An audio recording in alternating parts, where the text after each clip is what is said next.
বাবার ছিল দুই ছেলে, আলাল আর দুলাল।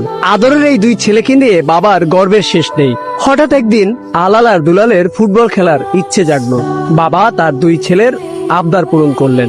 সরাসরি 2026 বিশ্বকাপে নামিয়ে দিলেন আলাল দুলালকে।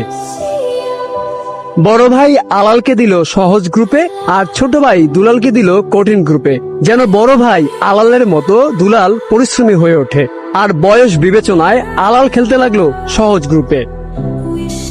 বাবার মুখে হাসি ফুটিয়ে আলাল আর দুলাল সব থেকে বেশি গোলে এগিয়ে থাকলো। ছোট ভাই দুলাল পরিশ্রম করে এগিয়ে যেতে থাকলেও বিপত্তি বাধে আলালের ম্যাচে। কেপ ভার্দের সাথে যখন আলাল হারতে বসে, ঠিক তখন চিন্তায় পড়ে যায় বাবা। আর তাই মিশরের ম্যাচে সহযোগী হিসাবে মাঠে নামালো রেফারি। মাঠে নেমেই রেফারি আলালকে বড় বিপদ থেকে বাঁচালো। আলাল ও দুলালের বাবা স্বপ্ন দেখছে তার দুই ছেলে ফাইনাল খেলবে, তবে পরিকল্পনায় বাদ সাজে কিছু দল। তারা ভালো খেলে তার টেনশন বাড়িয়ে দিচ্ছে।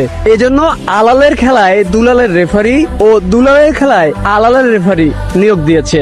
মিশরের ম্যাচে আলাল যখন বিপদে পড়ে, তখন দুলালের একজন রেফারি তাকে বাঁচায়। আর তাই দুলালের ম্যাচে খুশি হয়ে আলাল 5 জন রেফারি পাঠাবে বলে জানিয়েছে।